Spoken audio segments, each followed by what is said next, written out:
여러분 받으신 그 도표 우리 다시 한번 계속하겠습니다. 애굽에서 가나안까지 가는 이것이 우리 모든 인생의 여정이면서 하나님께서 진행하시는 역사의 구원의 역사의 패러다임이라고 했습니다. 두 번째 단계에 여러분 그 설명을 볼 때 준비기도라고 되어 있습니다. 제 2단계가 왜 준비기도를 하느냐 할 때 몸은 물리적으로는 고요하고 조용한 방해받지 않는 곳에 시간적으로 있지만은 우리의 문제는 마음에 있다고 그랬습니다. 마음 속에 골방에는 들어왔지만 계속 마음이 잡념이나 염려 등에 시달릴 수 있죠.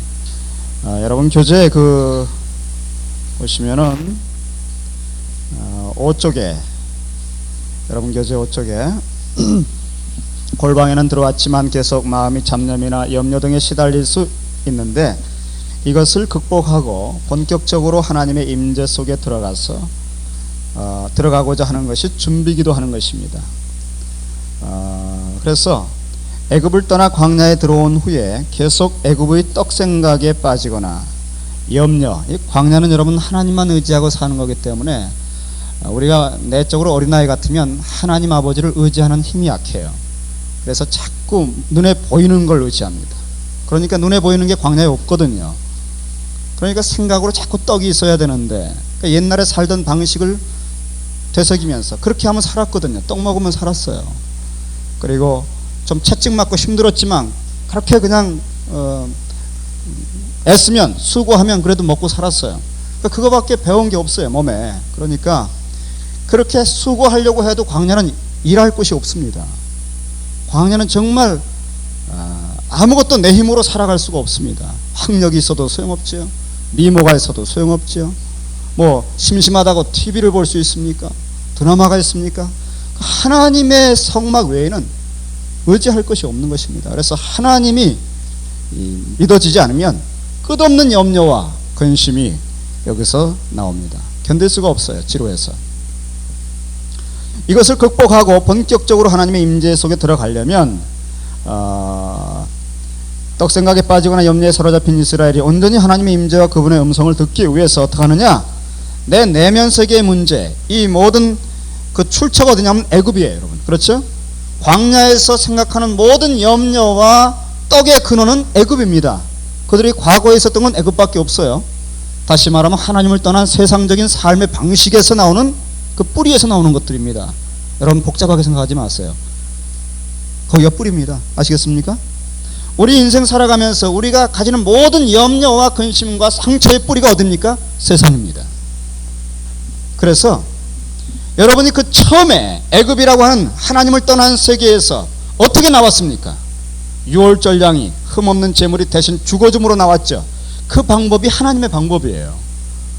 여러분 그 떠오르는 염려나 상처나 아픔과 열등감, 괴로움을 결심한다고 안 된다니까요. 한두 번 결심했어요, 여러분?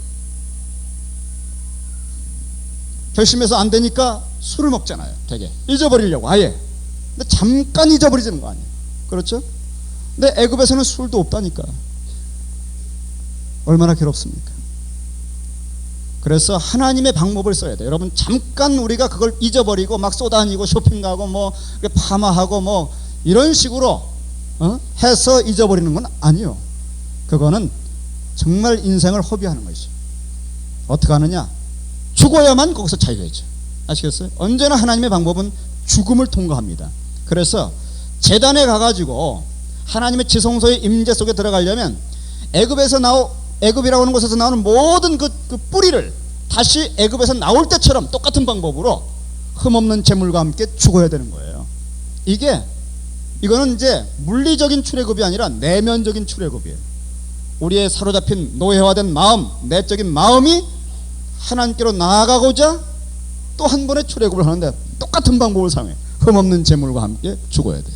이게 제단입니다, 여러분. 그래서 제단은 하나님이 당신의 가장 깊은 임재 속으로 우리를 부르시기 위해서 이 광야에서 성막만 바라보고 살아가는 이스라엘 백성에게 그 애굽 생각으로 너무 괴로워하는 인간, 그래서 죄를 짓잖아요. 여러분 죄의 출처가 다 뿌리가 세상입니다.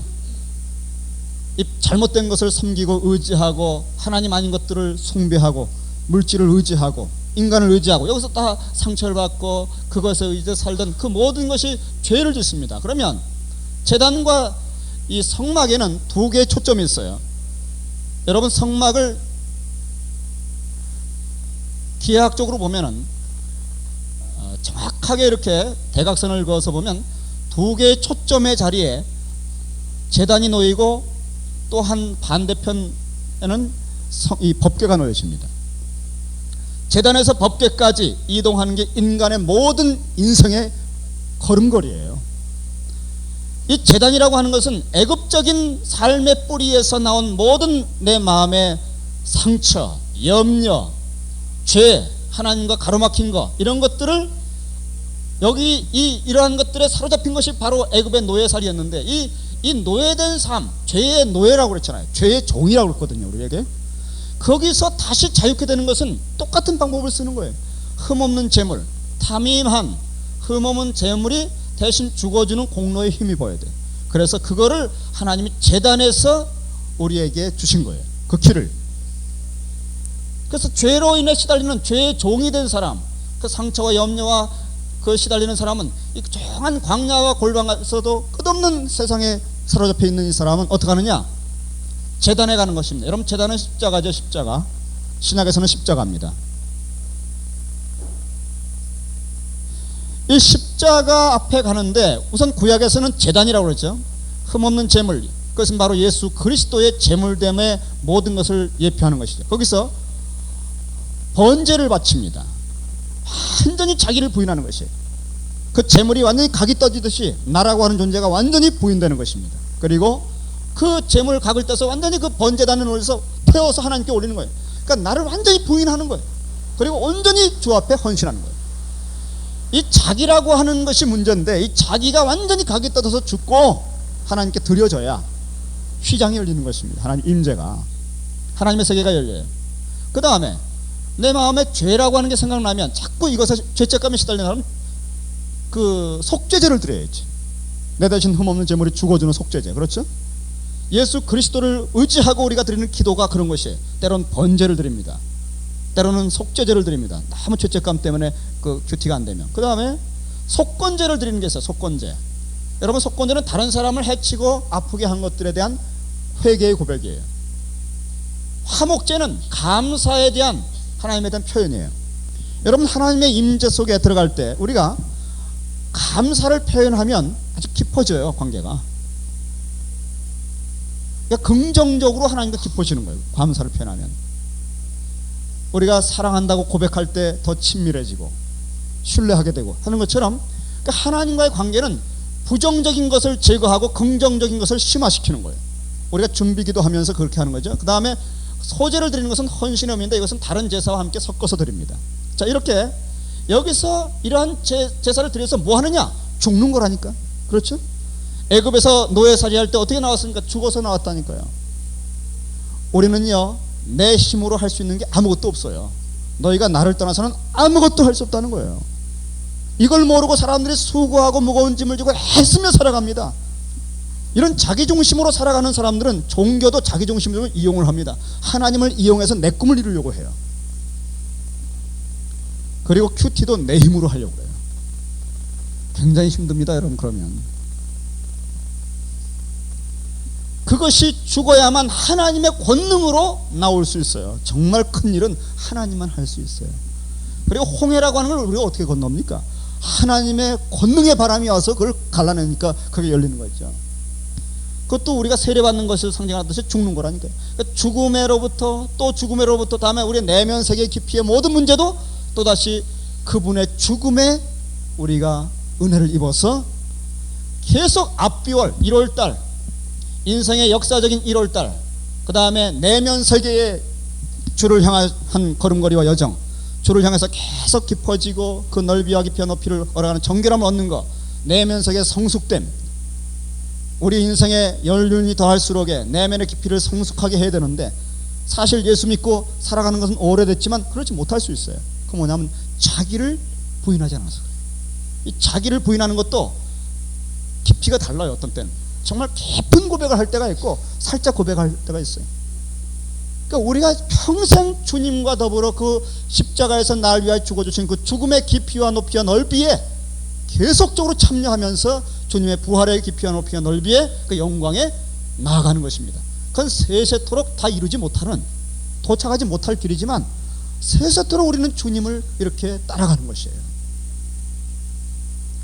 모든 1월달 이후로 전진은 뭡니까? 죽음을 받아들이고 자기를 부인하면 가는 거예요. 누구든지 나를 따라오려거든 자기를 부인하고 날마다 자기 십자가 지고 따라오라. 주님에게 한 걸음이라도 가까이 가고자 하면 자기를 부인해야 돼. 여러분이 자기라고 하는 것은요, 죽어야 돼. 그리고 자기가 죽는 방법은 십자가밖에 없어. 뭐 여러분 그 무슨 계룡산 무슨 뭐 히말라야 산에 가서 도 닦는 사람들 있어요. 뭐 자기를 한번 다 그냥 부인하고 자기를 그냥 꺾어서 완전히 그 어떻게 하려고 하는데, 그는 십자가라고 하는 그리스도의 하나님이 계시하신 주님이 함께 죽어줌으로만 죽는 이 방법 외에는 인간이 자기가 죽는 방법이 없어요. 수양을 하고 고행을 하고 금식을 하고 막 그냥 자기를 괴롭혀서 자기를 쳐서 복종시키는 것은 자기 중심적으로 더 무섭게 자기 공로를 의식하게 돼 있어요. 그 도를 그렇게 많이 닦으면요 어떻게 되느냐, 정말 도사가 돼. 아주 이상한 사람, 그 굉장한 사람 됩니다 사실은. 그런데 자기를 그건 없앤 게 아니라 다른 영을 받은 거예요. 그래서 그 영에 완전히 사로잡히는 깊이가 이제는 벗어날 길이 없는 거예요. 우리는 자기를 부인할 때 성령이 임하십니다. 그리스도의 영이 임하는 거예요. 자기를 부인한 깊이만큼 주님이 나를 다스려요. 마음대로 하세요. 이거는 억지로 못하는 거예요. 그래서 여기 제단을 거쳤을 때에 드디어 휘장이 열리면서 그분의 임재, 여러분이 임재가 뭡니까? 법궤가 뭡니까? 이건 하나님의 발등성이라고 그랬어요. 이것이 신약적으로 해석하면은 여러분, 히브리서에서 가장 정교하게 해석하기를 제단에서 드리는 모든 제사를 주님이 십자가에서 완성했다고 그랬어요. 자, 이 사람을 하라 내가 사흘 만에 세우겠다는 것은 주님이 성전의 모든 기능을 당신이 직접 완성하겠다는 것이에요. 그래서 제단에서 드리는 모든 제물들 진심으로 드리는 거 이제 그 시대가 끝났다. 그건 거론제에 불과해. 그것은 내가 좋은 죽음을 미리 끌어다가 잠깐 효력을 발휘한 거지, 이제는 내가 왔어. 이제는 내가 몸소 제물돼서 죽은 거야. 이 성전 필요 없어. 이제는 내게로 오면 돼. 내 안에 거하면 나와 함께 죽을 때 죄가 용서받고 자기가 부인되는 거야. 여러분 그리스도 안에서 이제는 예배가 뭡니까? 성전의 예배가 뭡니까? 그리스도 안에서 성령과 진리이신 그리스도 안에서 드리는 예배를 하나님이 받으시는 거예요. 그러니까 제단에서 드리는 모든 예배를 주님이 once for all이라고 했잖아요. all, 모든 제사를 위해 단번에 once, 한 번에 흠없는 제사를 당신의 몸으로 드렸다는 거예요. 그러니까 이제는 끝없는 제사가 필요 없어. 주님의 십자가 공로 하나에서 모든 제단의 일이 끝났어요. 그러니까 그렇게 구약에서는 끝없이 드려가지고 1년에 한 차례만 딱 휘장이 열립니다. 대제사장이 속죄일에 들어갔대. 그럼 이스라엘 민족 전체를 대표하고 들어가니까 사실은 이스라엘 민족이 전체가 들어가는 것이 제사죠. 하지만 그 모든 것을 전체 맛보는 것은 대제사장밖에 없어. 나머지는 다 구경을. 그 자체는 그 효과를 맛보긴 하지만 그 실상은 몰라요. 그런데 이제는 그리스도가 완전히 제물로 돼서 죽으셨기 때문에 더 이상 1년에 한 차례 반복할 필요가 없어요. 주님의 공로가 너무 깊고 완벽해서 주님이 죽으실 때 휘장이 위에서 아래로 쫙 찢어버렸어요. 이제는 지성소가 열린 거예요.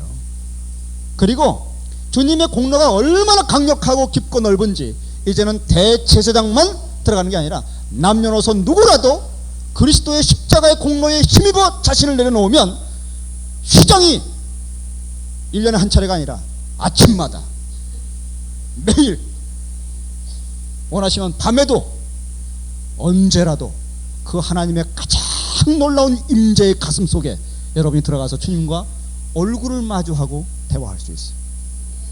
이것이 여러분 신약시대의 엄청난 복이에요.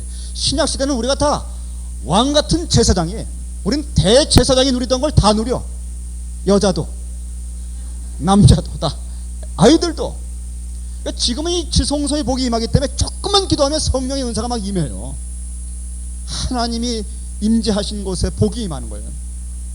성령께서 충만히 임하는 복, 이게 여러분 지성소의 복인데 그때 얼마나 놀라운 현상이 생기는지 몰라.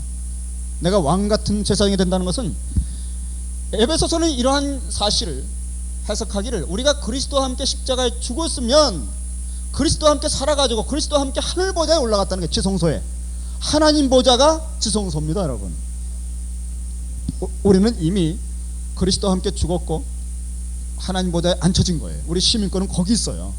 비록 이 땅에 있지만 우리는 성령이 우리 안에 오셔가지고 하나님 보좌에 살고 거니는 사람의 삶을 사는 거예요. 그래서 성령에 이끌려 갈 때만 그 하나님의 지성소와 같은 세계에 사는 사람의 품격이 나오게 돼 있어요. 근데 육체의 세계를 살아가면, 그 육체의 소욕을 따라가면 이 땅에서는 애굽적인 삶에 보고 들은 것만 나온다니까요. 근데 하늘에서 하나님의 지성소에 있는 성령이 이제 미리 내게 임하셨어요. 인쳐서 내 안에 거하시고 주님이 사셨던 삶을 살게 하는 거예요. 여러분, 성령에 이끌려가는 것, 그것이 바로 지성소에 거하고 사는 것입니다. 우리 이제는 이미 지성소에 들어간 사람들이에요. 여러분의 집은 지성소예요. 근데 그 지성소의 임재 의식이 안 느껴지기 때문에 우리가 그것을 회복하기 위해서 또 자신을 정결케 하고 부인할 때마다 언제나 이미 열려있기 때문에 또 회복되는 거예요. 여러분, 이러한 복을 누려야 됩니다. 왜냐하면 우리가 지성소의 하나님의 왕적 권세의 어떤 주님의 가슴의 용납과 인정을 경험하고 느끼지 못하면 그리스도인의 삶을 살 수가 없습니다. 그리스도인의 삶은 자기 힘으로 사는 게 티끌도 없어요. 다 죽었기 때문에. 오직 그분의 이 부활의 능력으로만 사는 거예요.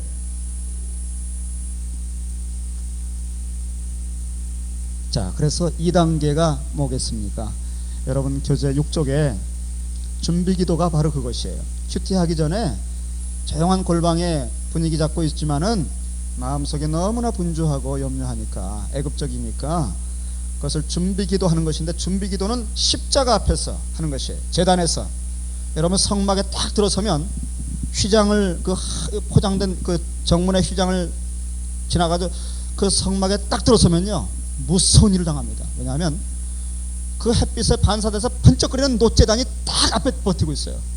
위용도 당당한 놋재단이 여러분 앞에 딱 마주 서 있어요. 성막에 들어가자마자 뭔지 아세요?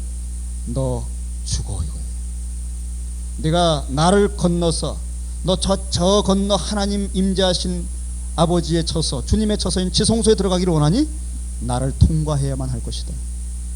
내게 와서 완전히 각이 떠지고 피 흘려지고 이 내 제단에서 불 가운데 올려져, 그 다음에 건너갈 것이다. 여러분, 그 제단의 외침을 들으셔야 돼요. 그 십자가예요. 여러분이 하나님의 세계를 들어서려면 여러분 앞에 딱 버티고 선 게 십자가예요. 십자가를 통과하지 않고 주님을 만났다. 그 이상한 만남입니다. 그건 아주 이상한 특이한 만남. 그 사이비적 만남이에요. 반드시 문제를 일으킨다, 그 사람. 그건 주님이 아닐 가능성이 많습니다. 주님은 당신의 길을 따라서 우리를 인도하십니다. 새롭고 산 길을 열어놓으셨어요. 당신이 간 길, 너희가 나를 따라오려던 자기 십자가 지라고 그랬잖아요. 그러니까 주님을 따라가는 길이 이 길이라니까요.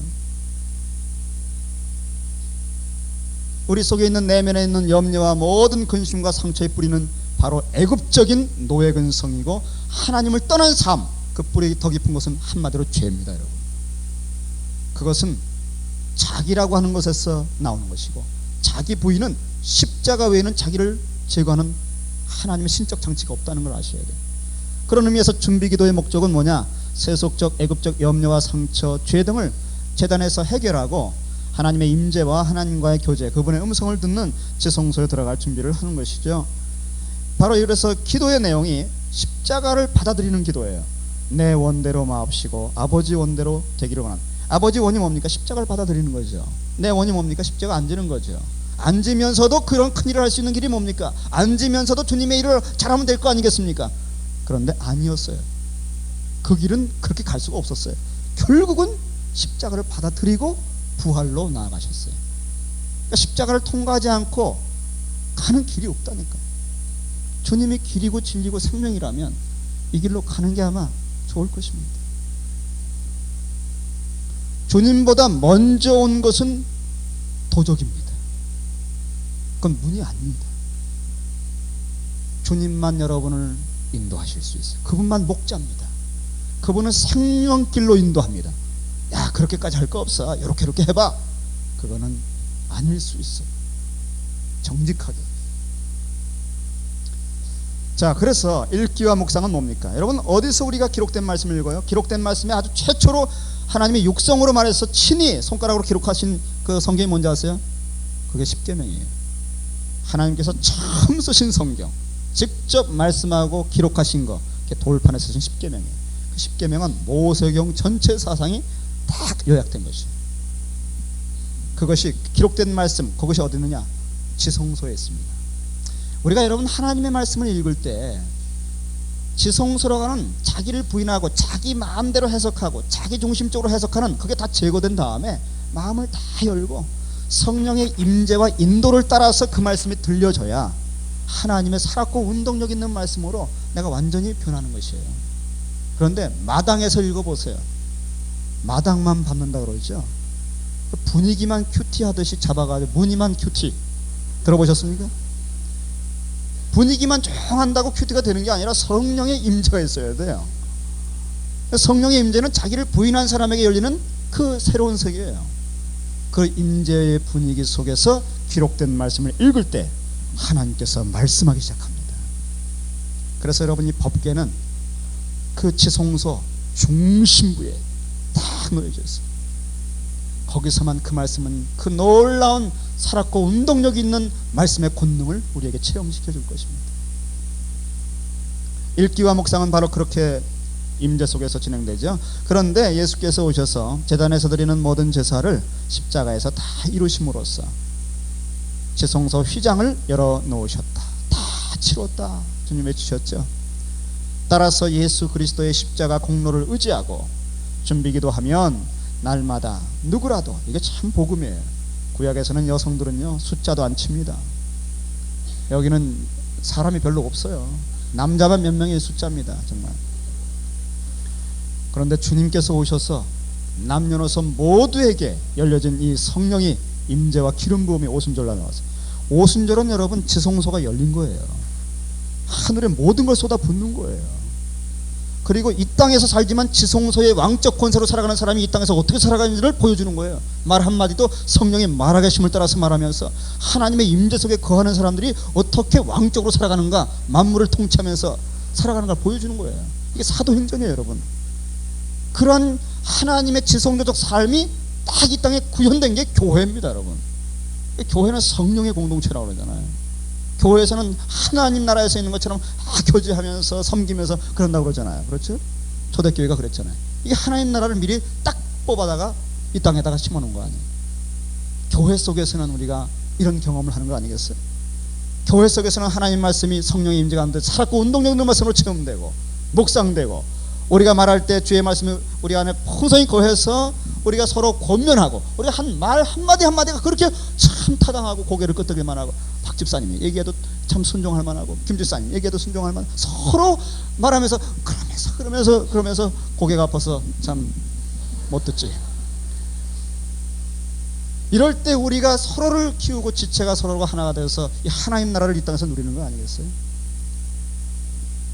세속적인 사회에 있다가도 큐티할 때만큼 하나님의 하늘과 땅에 거한 듯이 거기서 주님을 마주하고, 다음에 우리 흩어졌던 나그네들로 지체들이 주일날 함께 모여서 이 하나님이 하늘과 땅의 모든 것이 열려 천만 천군 천사들과 함께 예배하는 그 엄청난 하나님의 세계에 들어서서 예배할 때, 여러분 이 땅에 있지만 우리는 이렇게 하나님의 나라를 경험하면서 가는 거예요.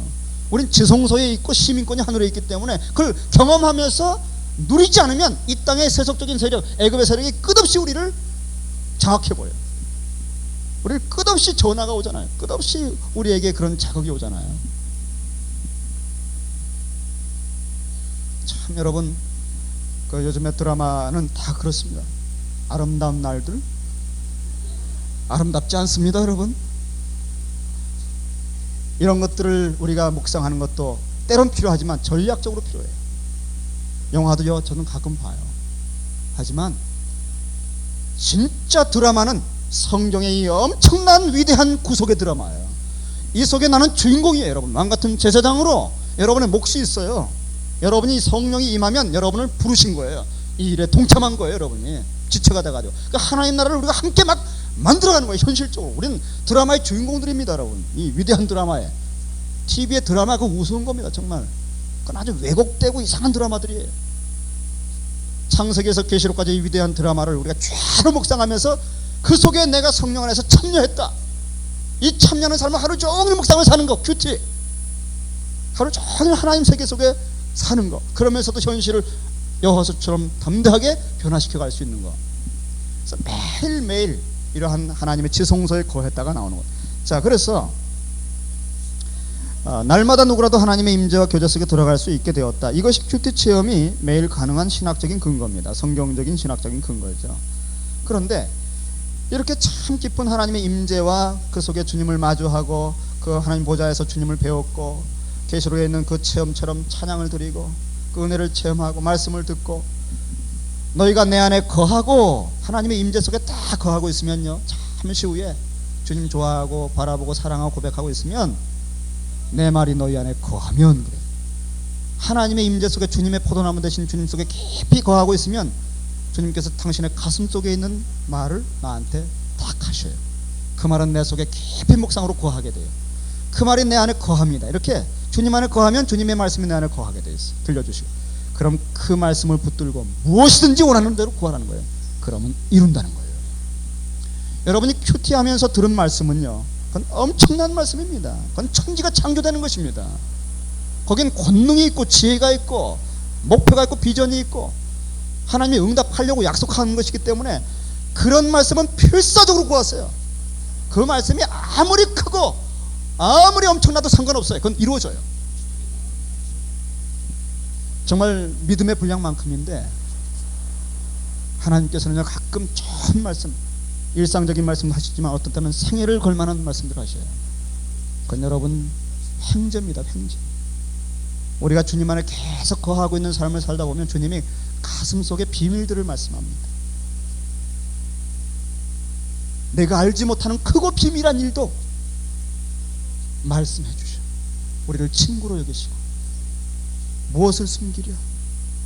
내가 아브라함에게 무엇을 숨기랴? 소돔에 불비가 내리는 걸 왜 숨기랴? 그걸 얘기해 준다고. 그러니까 아브라함이 그걸 딱 알자마자 중보기도 시작하잖아요. 롯 때문에. 하나님의 계획을 알게 하신 거예요. 여호와를 경외하는 자에게는 그의 친밀함이, 그 친밀함이 있다고 그래서 여호와를 경외하는 자에게는 그 친밀함이 있다. 그에게 언약을 나타내실 것이다.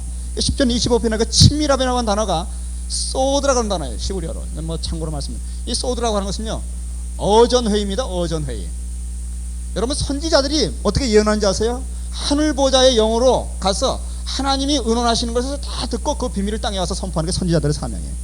어전회의를 갔다 오지 않고 선포하는 건 거짓 선지자예요. 자기 생각대로 선포한다고 그랬어요. 우리가 하나님 보좌에 이미 살고 있고 지성소에 있기 때문에 하나님 속에 깊이 임재 속에 거하면 하나님의 어전회의, 당신의 비밀스러운 언약들과 그걸 친밀한 자에게 말해준다는 게 바로 그때예요. 아주 너에게는 내가 얘기해줄게. 내가 다른 사람한테 안 얘기했어. 너한테 얘기해줄게. 그런 말들을 듣는 것이. 이게 여러분 주님하고 얼마나 친하면 그러시겠습니까? 아브라함하고 그 시대에 아브라함하고 너무 친하니까 아브라함에게만 딱 말씀하셔요. 노아 시대는 노아하고만 말씀하셔요. 다른 사람한테 안 얘기해요. 노아에게만 딱 말씀해줘. 홍수가 올 거야. 준비해라. 하나님하고 친하면요 그렇게 하신다니까. 이게 하나님하고 동행하는 길입니다, 여러분.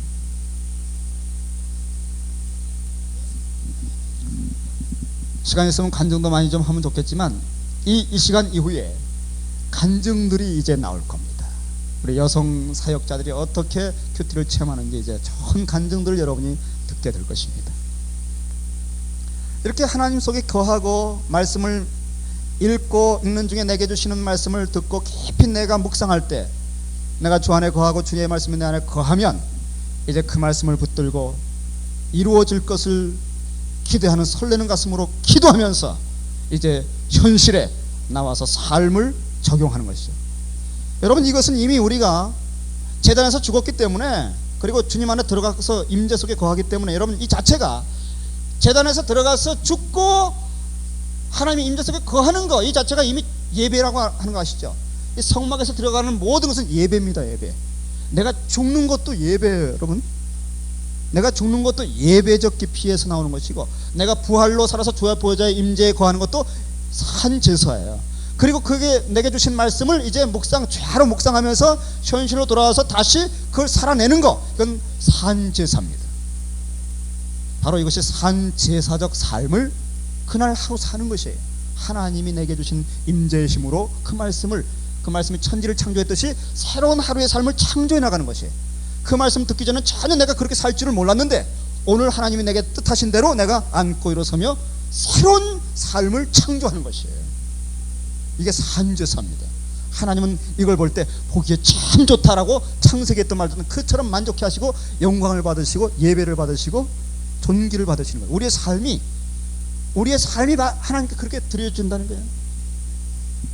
이게 우리의 목표죠. 그렇죠? 안 돼서 그렇지.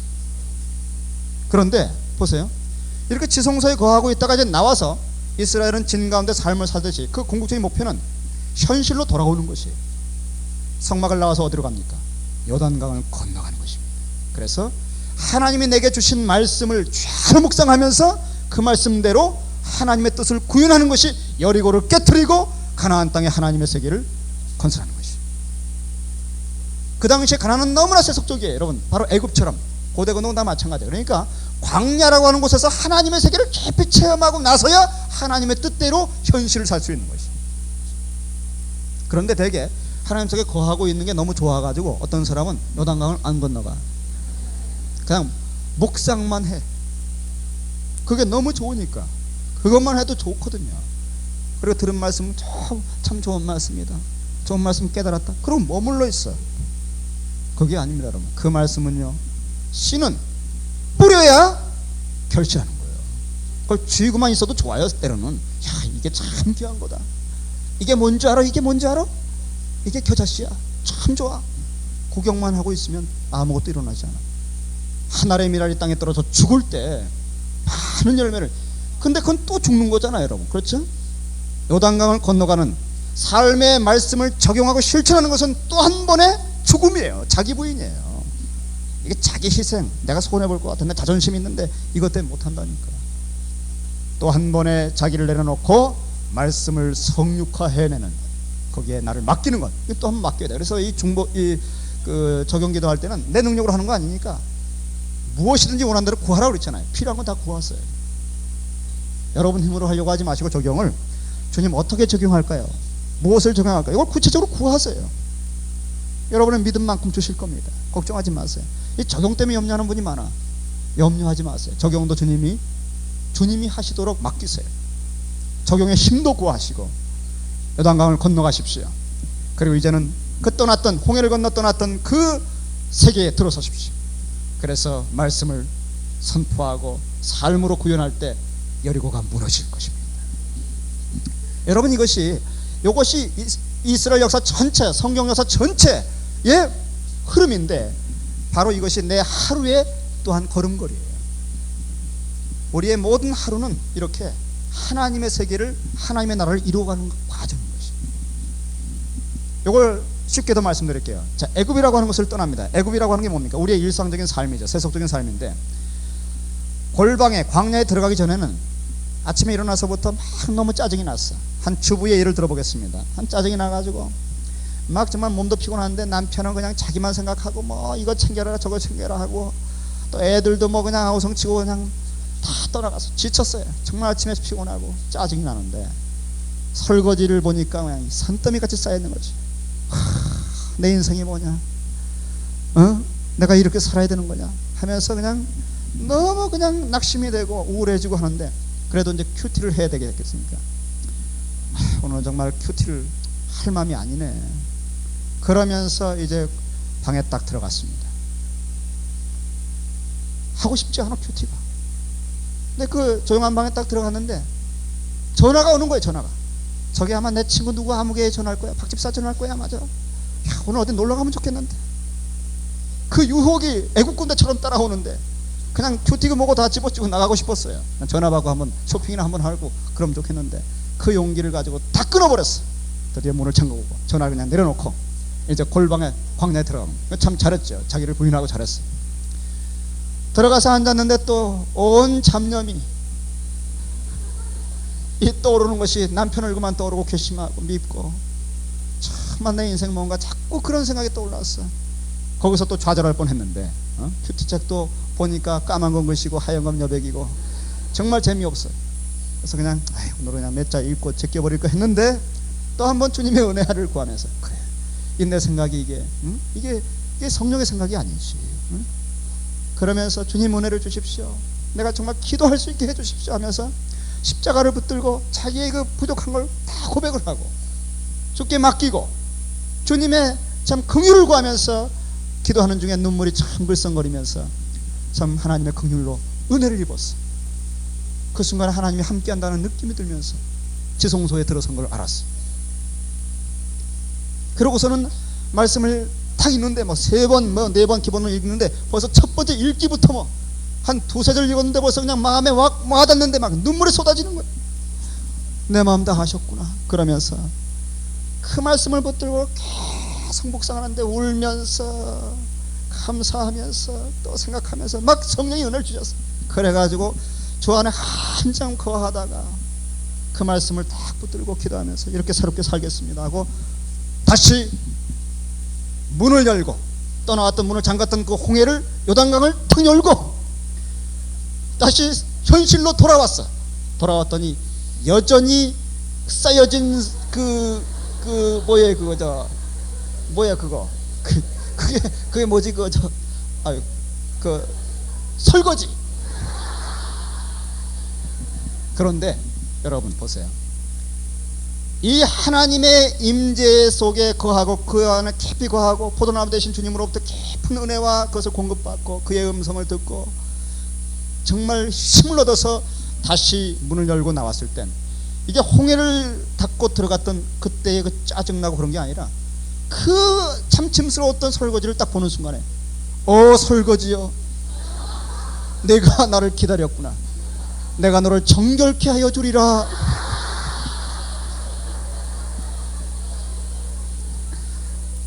그리고는 이미 여리고가 무너진 거예요. 그리고 저녁에 남편이 들어오는데 그 아침에 나갔던 왼수를 맞이하면서 그리스도와 같은 나의 신랑이여 하면서 어서 오시오 피곤하시지 하면서 할 때 이 남편이 정말 어리둥절한 거예요. 애들이 올 때 얼마나 사랑스럽게 보이는지. 왜? 주님의 임재 속에서 주님의 말씀의 관점으로 보니까 주님께서 보시기에 좋았던 그게 보이는 거예요. 그러니까 여러분 다스리기 시작합니다. 현실을 정복하는 거예요. 하나님의 나라를 만든 거예요. 이 여인이. 우리의 큐티가 하나님의 품에 깊이 거했다가 나오면 눈이 다시 열리게 돼 있어요. 마음이 회복되고 힘이 생기고 권세가 생겨요. 하나님의 뜻대로 살 수 있는 지혜와 권세와. 그래서 이 애굽에서 나와가지고 광야에서 처음에는 그렇게 애굽 생각하고 돌아갈 생각하고 자기 속에 있는 열등감 노예근성 때문에 괴로워하고 주저앉고 통곡하고 우리 못 가겠다 꿈이고 비전이고 하나님 따라가는 건 너무 힘들다 했지만 끝까지 거기서 머물러 있었을 때 드디어 반석에서도 물이 터지는 것처럼 하나님이 만나주시고 그 모든 노예근성에 씻겨지면서 다 죽었어요 그게. 그리고 이제는 하나님의 왕같은 제사장으로 군대처럼 돼가지고 드디어 가나안 땅을 쫙 묵상하면서 정복해 갔던 것입니다. 여러분 이것이 우리의 일생이고 우리의 매일매일의 삶이에요. 이것이 켜켜이 쌓여서 성숙돼 가는 것이에요. 그리스도의 형상으로. 자 4단계 한번 읽겠습니다. 그래서 적용이라고 그러죠. 이건 산제사와 같은 삶이죠. 하나님의 임재와 교제를 체험하고 하나님의 음성을 들었다면은 이제는 삶의 현장에서 구체적으로 살아야 할 것입니다. 여호수아가 그랬듯이 이 율법책을 내 입에서 떠나지 말게 하고 주야로 그것을 묵상하여 그랬어요. 묵상하는 것으로 그치지 않습니다. 그 가운데 기록한 대로 다 지켜 행하라, 적용하라. 그리하면 내 길이 평탄하게 될 것이라 내가 형통하리라 그랬습니다.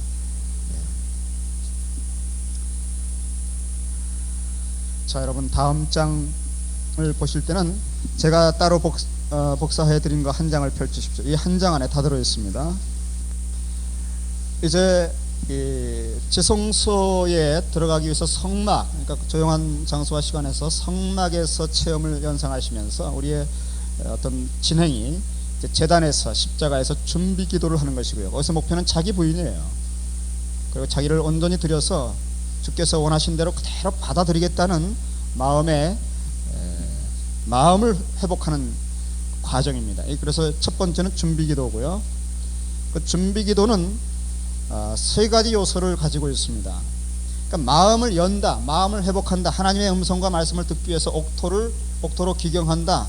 그러니까 이거 여러 가지죠. 하나님의 말씀을 듣기 위해서 우리의 마음밭에 있는 가시덤불, 분주함, 탐욕 이런 것을 제거하고 내려놓고 잠시 내려놓고 우리 속에 있는 모든 두려움들, 열등감, 돌 같은 걸 제거하고 완악한 자기 고정관념을 좀 상대화시키고 길가처럼 된 마음에, 이것이 나의 원대로 마옵시고 요 고백이에요. 내가 원하는 게 다 그런 거거든. 자기중심적으로 대개는. 준비기도 해서 마음을 열 때 찬양을 드리는 것도 좋다고 그랬죠? 여러분 들으셨죠? 찬양을 통해서 하나님 앞에 고백할 때 우리가 마음이 열릴 수 있습니다. 그런 것은 여러분이 하시기 바라고, 여기서는 그 주님이 어떻게 가셨는가, 주님이 가신 길을 통해서 우리가 배우려고 합니다. 주께서 나를 따라오려거든 자기를 부인하고 자기 십자가 지라는데, 주님은 가신 길이 자기를 부인하고 나의 원, 이게 자기입니다. 나로서는 십자가 지고 싶지 않은 거예요. 두렵고 떨리고 너무나 두려워요. 그리고 하나님 능력이 있고 전능하시고 할만하시지 않습니까? 다른 길 없습니까? 이렇게 나라고 하는 자기는 하나님의 뜻을 자꾸 이렇게 피해가려고 하고, 그거 아니고도 다른 길이 없을 거를 모색하는 게 이 자기라고 하는 것의 속성이에요. 좀 더 쉬운 길 없을까? 이 나의 원하는 게 누구나 있습니다. 여러분 아침에 눈 뜨자마자 우리는 나의 원하는 것이 떠오릅니다. C.S. 루이스가 말했듯이 우리가 아침에 눈 뜨자마자 마치 들짐승처럼 내가 가지는 모든 욕심들, 내 무의식에 잠재되어 있고 오늘 만나야 될 계획들, 내가 가지는 상처와 또 피곤함, 여러 가지가 막 나를 덮쳐온다는 거예요. 이거 해야지 저거 해야 되는데 분주하니까 큐티를 못해요. 막 초조하니까. 그런 것이 막 나를 덮쳐올 때에 정말 중요하게 해야 할 때는 뭐냐, 그것들을 제껴내고 그보다 더 깊은 뜻, 하나님의 더 깊은 음성들과 지혜에 귀를 기울일 수 있어야 된다는 거예요. 그래서 여러분 우리가 아침에 눈 뜨면서부터 내가 잠재되어 있던 많은 나의 원들이 막 떠오르고 나를 초조하고 드러나게 할 때, 이것은 노예근성의 애굽에 있는 속성입니다. 그것들을 제거해야 돼. 그것들을 극복해야 돼. 그래서 나의 원대로 마옵시고 하는 고백에 도착해야 돼. 십자가를 여러분이 연상하시고 십자가에 맡기십시오. 사실 여러분은 못 죽습니다. 사실 이 기도를 하셨던 주님밖에는 우리 도울 길이 없어요. 그러니까 주님은 이걸 길을 아셔요. 어떻게 자기를 부인할 수 있었는지를 경험해 보셨고 그 힘이 있어요. 주님은 긍휼히 여기사 우리의 모든 약한 걸 채울하셨기 때문에 우리가 은혜를 구하면 요거를 극복할 수 있게 도와주셔요. 그러니까 여러분이 혼자 하지 마시고, 주님 내가 가진 이 내가 원하는 집착, 염려, 근심, 이거를 극복할 수 있도록 마음에 여유를 주십시오. 내가 이걸 내려놓을 수 있고 어떻게 주님이 이 문제에 대해서 처리하셔도 내가 수용할 수 있도록 용기를 주시고 내 마음을 다스려 주십시오. 이렇게 맡기세요. 주님께. 바로 이것이 준비기도의 중요한 순서입니다. 그렇게 자기가 원하는 걸 내려놓고 그 다음에 주님이 내게 뭐라 말씀하든지 듣겠습니다. 들을 수 있게 해주십시오. 성령께서 이제 인도해 주십시오 하면 벌써 내가 솔직히 말하면 성령이 임재하셔요. 휘장이 열려서. 그러면 성령의 인도를 따라가는 것입니다. 이것이 불기둥 구름기둥을 따라가는 것이에요. 주님만 따라가는 것입니다. 여러분 힘드시죠? 네, 너무 힘들어. 그런데 광야에 들어가면 40년 광야는 너무 뜨거워. 거기는 또 밤에는 어마어마하게 춥습니다. 거기는 뭐 재미도 없어. 근데 여기는 그래도 괜찮은 정도, 이 정도. 뭐 그리고 40년도 아니고 뭐 한 이제 몇 분만 견디면 되는 거야. 30분만. 이스라엘 민족은 그 정도 무서운 훈련을 받았기 때문에 막 온 세계를 막 뒤집어 버리는 거예요. 그러니까 우리가 이런 하나님의 그 경량으로 우리를 키워갈 때 이걸 연습하라 그거 했는데, 이런 훈련들이 여러분 쉽지 않습니다. 이거 준비기도, 첫째가 준비기도고요. 둘째가 본문을 택하는 것이죠. 생명의 삶을 사용하니까 뭐 갈등 없을 것입니다. 매일 본문이 정해져 있고요. 세 번째는 본문을 읽기를 하겠죠. 네 번째는 읽는 중에 내게 주신 말씀을 묵상할 것입니다. 그리고 묵상이 무르익고 깊어졌을 때에 우리는 그것이 우리 삶에 적용될 길을 발견하고 다음에 적용 기도를 하게 될 것입니다. 그리고 적용한 이후의 경험과 삶을 다른 사람들과 함께 나눌 것입니다. 그것은 하나님이 행하신 일을 고백하고 증거하고 영광을 돌리면서 공동체에 덕을 세우는 과정이죠. 여러분 받으신 한 장짜리에 다 들어있어요. 그래서 이 한 장 안에 있는 것이 큐티의 그 전체 그림으로 컨셉을 보여드린 것처럼 이 한 장이 바로 우리가 구체적으로 큐티할 때 순서라고 하는 것을 여러분 기억하시고요. 첫 번째는 준비 기도입니다. 준비 기도는 나의 원대로 마옵시고 하는 것이고요. 이 나의 원 안에 나라고 하는 자기가 핵심적으로 들어있어요. 자기를 부인하여야만 사실은 하나님의 주님의 길을 따라갈 수 있는데, 성령을 따라갈 수 있는데, 자기라고 하는 것, 자기가 원하는 것을 부인하는 것이 마옵시고인데, 여러분 여기 중요한 것이 있습니다. 자기를 부인하려면, 구체적으로 내가 원하는 것을 부인하려면, 내가 원하는 것을 하나님께 맡기려면 일단 내가 무엇을 원하는지를 알아야 돼. 주님께서 가끔 사람들에게 물어보시는데 이렇게 물어보십니다. 정말 내가 원하는 것이 무엇이냐? 이렇게 물어봐요. 내가 참으로 낫기를 원하느냐? 여러분 우리는 내가 원하는 것을 잘 모릅니다. 그래서 우리의 기도는요 때로는 허공을 칠 때가 많아요. 구체적인 예를 한번 들어보겠습니다. 뭐 들으신 분도 있겠습니다만, 우리가 기도할 때 어떤 사람들에 대해서 미워하는 사람을 기도할 때 주님 그 사람 축복해 주세요. 그 사람 사랑할 수 있게 해주세요. 그 사람 잘 되게 해주세요. 왜 그렇게 기도하는지 아세요? 로마서에 원수를 축복하라고 했기 때문에 그렇게 기도하는 거예요. 뭐 정말 그 말씀 한번 지키겠다고 해서 그 축복해 주세요. 너무 괴로우니까, 그 사람 미워서 힘드니까. 그러고 막 기도합니다. 막 철야 기도도 할 거예요. 그 왼수를 정말 주님 축복해 주십시오 하면서, 그리고 뭐 정말 하늘이 떠나갈 듯이 기도하고 눈물을 흘리면서 기도가 딱 끝났습니다. 집에 돌아가서 그 왼수를 마주치는 순간에 다시 분노가 불일 듯이 일어나고 또 뛰쳐나갈 만한 마음밖에 없어요.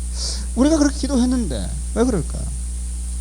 여러분 진짜를 기도하세요. 진짜 종교적으로 기도하지 말고 진짜 내가 원하는 것을 한번 기도해 보세요. 이렇게 시작하십시오. 기도할 때 진짜 내가 원하는 것을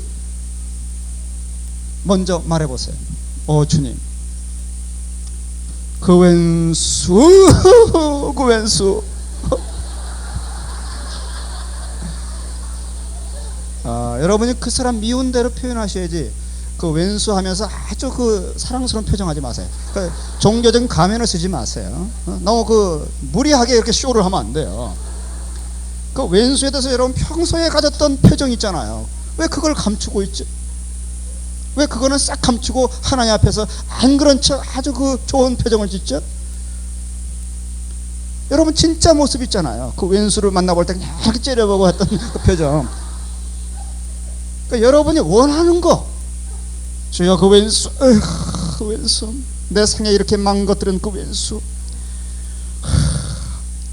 아버지 하나님, 그 왼수 제가 오늘 밤에도 집에 돌아가면 또 만나야 돼요. 주님, 도저히 저는 보고 싶지 않아요. 주님, 그 왼수요, 오늘 집에 들어오다가 자동차에 그냥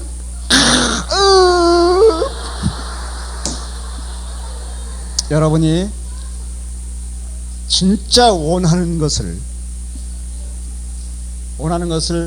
표현해야만 여러분이 진실해져. 아시겠어요? 주님, 그냥 계단 내려오다가 꽉 굴러가지고 그냥 병원에 한 달간 그냥 들어 처박히게 해주세요. 주님, 저 좀 쉬게 해주세요. 진짜 여러분이 원하는 것을 표현을 하세요. 그렇게 표현하면 속에 뿌리채 깊은 곳에 있는 진짜 여러분이 원하는 게 그거기 때문에 그걸 딱 말하면 그 다음에 시원한 것도 시원한 거지만 누가 시원하다고 그러는데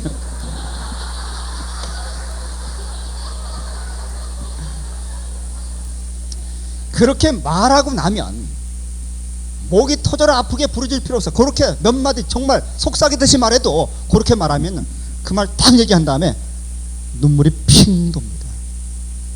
왜냐하면요, 내가 이거밖에 안 되는 걸 내가 알았기 때문에. 이게 자기를 내가 원하는 걸 진짜 내가 알게 된 거예요. 아시겠어요? 그걸 억압하거나 딱 가면 쓰고 회칠하고 있으면 계속 종교적 기도를 하는 거야. 이게 바리새적 기도예요, 여러분. 하나님은 다 알고 있어요. 내가 진짜 원하는 걸. 쇼할 필요 없다니까. 근데 사람들은 너무 이 쇼를 많이 해가지고, 이 목회자는, 여러분, 목사는 정말 이게 이 진짜 얼굴을 표현 못합니다. 저는 제 속에서요, 솔직히 어떤 분이 이렇게 딱 저를 찾아올 때요, 힘들어요. 안 왔으면 좋겠는데, 나 없다고 하라고 말하고 싶은데 이미 들어왔어. 그러면 제가 그 불쾌한 표정을 지을까요? 천만에. 저기 딱 오자마자 싹 웃으면서 어서 오십시오.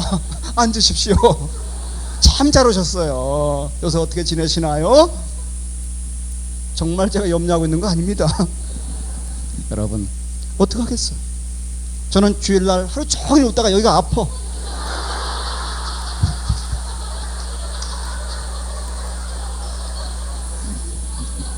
만나는 사람마다 웃으면서 인사하니까 여기가 볼이 아파.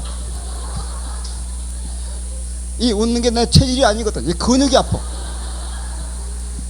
평소에 사용하지 않다가 주일날 너무 많이 사용해가지고.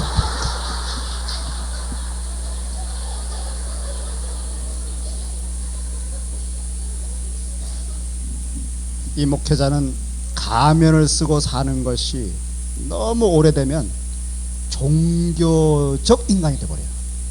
이게 여러분, 예수님 당시에 이런 유형이 바리새인이에요. 너무 율법을 엄숙하게 지키다 보니까 이게 어려서부터 몸에 배었어요. 얼굴 표정, 모든 삶의 자세가 외식하게 됐어요.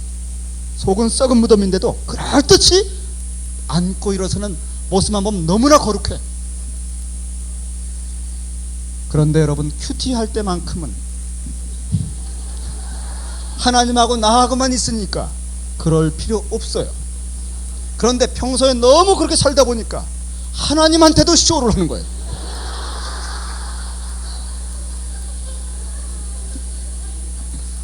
여러분, 그래서 표현하지 않는 것입니다. 내가 원하는 거, 그거를 느껴야 돼요. 그리고 표현할 수 있어야 돼요. 그래야 내 무의식에 있는 나와 내 의식에 있는 나가 이렇게 딱 통합이 돼서 내 모습 그대로 드러나야 내 모습 그대로 부인하든지 말든지 할 거 아니겠어요. 가면 쓰고 말한 건 부인해도 소용없어요.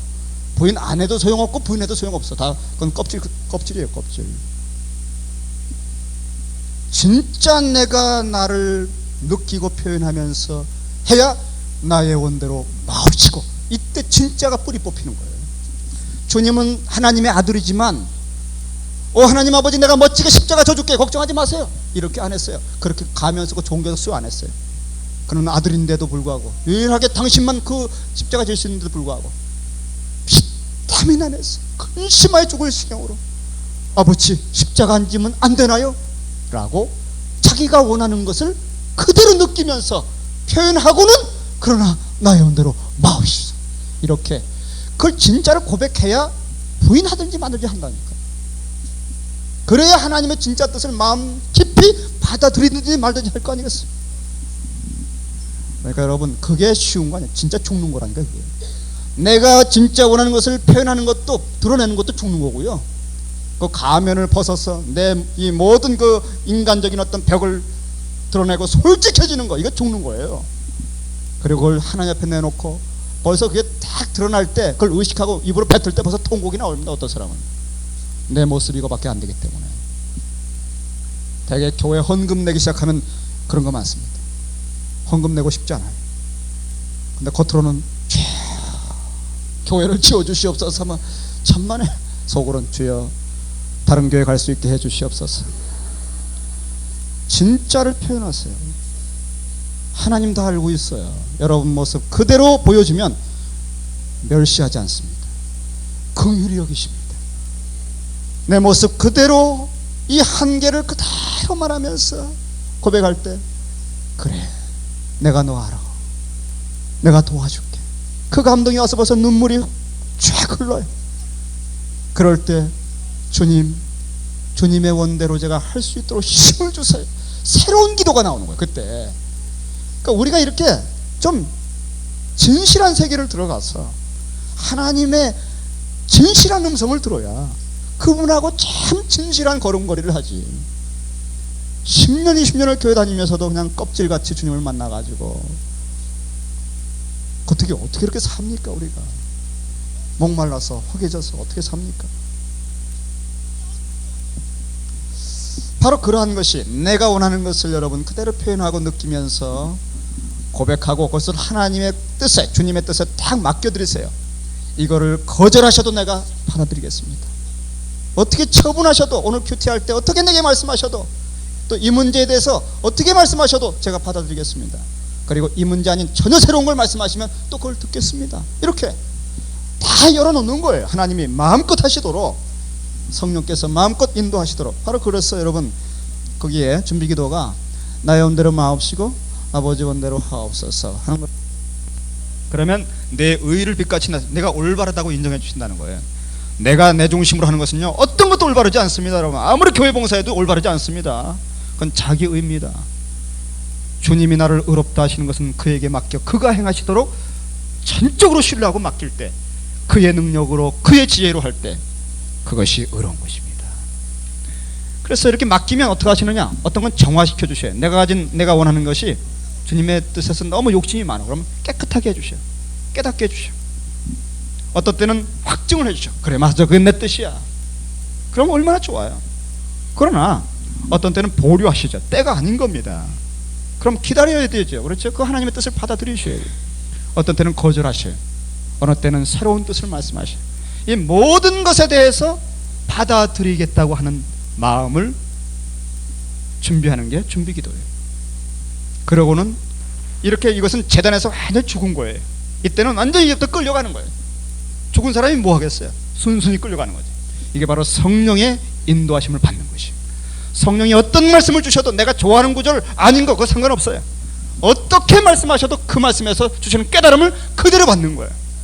내 마음에 주신 것을 그대로 듣고 그 말씀을 묵상하며 적용한다. 성령의 임재와 인도를 구하고, 이것은 이미 지성소에 들어간 거죠. 지성소 속에서 이제 읽기를 하는 겁니다. 기록된 말씀을, 본문을 읽는 거죠. 자, 본문 읽기를 할 때는 한 3-4번을 읽는 이유는 뭡니까? 사실 우리가 성경을 잘 모르기 때문에 그래요.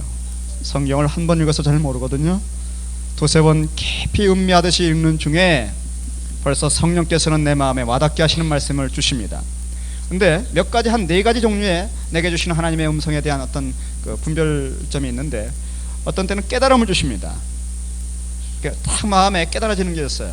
어느 때는 의문을 주셔요. 더 깊이 알고 싶어요. 어떤 때는 느낌을 주셔요. 딱 위로를 주시거나 어떤 두려운 마음을 주시거나 뜨끔하게 하시거나. 바로 그 대목이 읽는 중에 딱 들어서면 거기에 그대로 머무십시오. 더 이상 지나갈 필요 없습니다. 성령이 여기서 말씀하기 시작한 거예요. 여러분, 광야는요 길이 없어요. 뭐가 길이냐? 딱 한 가지 기준, 구름 기둥이 가는 게 길이고요. 어디서 머무느냐? 아무 기준 없어요. 구름 기둥이 머물면 머무는 거예요. 이것이 성령의 인도예요. 우리가 나를 완전히 내려놓고 부인하고 주님만 따라가는 훈련을 하는 거예요. 이 큐티에서는 정말 내 삶이 하나님의 구속사를 걸어가는 길이 어떻게 걸어가는가, 이걸 배우는 거예요. 아주 인생의 요약이에요. 이 원액과 같은 삶의 방식을 경험했기 때문에 하루 종일 하나님을 따라가게 되는 거예요. 우리가 이 삶을 아침에 아주 깊이 경험했기 때문에 이것이 원액을 희석해서 계속 하루 종일 이 포도주 맛이 나는 거예요. 주님의 방향으로 계속 가고 있는 거예요. 그러니까 이 아침에 30분이 짧지만은 이건 아주 원액을 넣는 시간이기 때문에 이거는 굉장히 중요한 시간이에요. 이 시간은 아주 집약적으로 영혼을 넘나드는 시간이에요. 이 세상에 나오고 이 세속적인 시간이 아니라 영혼을 얻는 시간이에요. 영원한 양식, 영원한 음료, 영원한 만남, 영원한 사랑, 그것을 호흡하고 느끼고 맛보는 시간이기 때문에 전적으로 자기가 십자가에 못 박히고 주님만 따라가는 거예요. 여러분, 주님만 한번 따라보세요. 이렇게 주님 안 따르고 살아왔는데 한 30분만 전적으로 주님만 따라보는 거 어떻습니까? 근데 요 30분에서는 못 따라간다니까. 계속 내가 좋아하는 구절 골라내려고 그러고 자꾸 머리를 쓴다니까. 30분 동안도 30분만큼은 완전히 죽으십시오. 그리고 성령님만 따라간다는 것이 뭔지에 대해서 전폭적으로 맡겼어요. 아니 성령님만 따라가다 잘못되면 어떡하지? 여러분, 성령은 진리의 영입니다.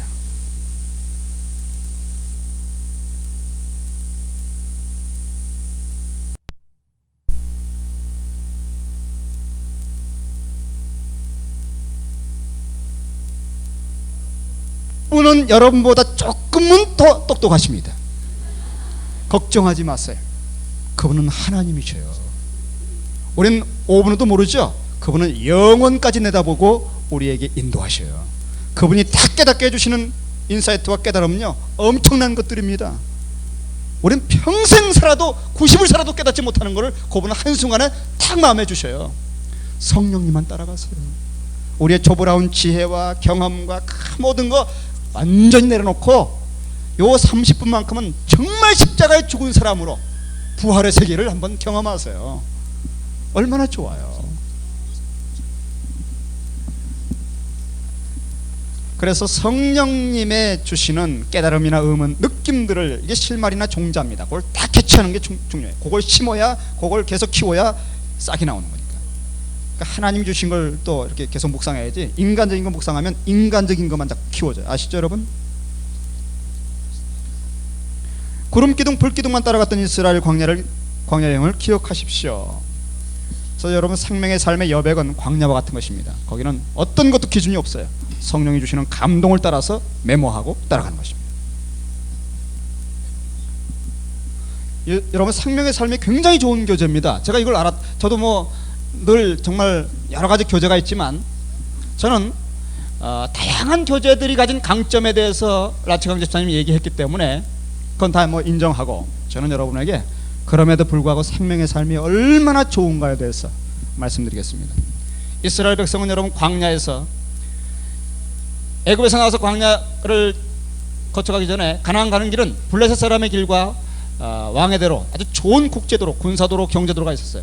이건 며칠 만에 가나안 땅 가는 거예요. 하지만 이 길로 가지 않았습니다. 제3의 길, 광야.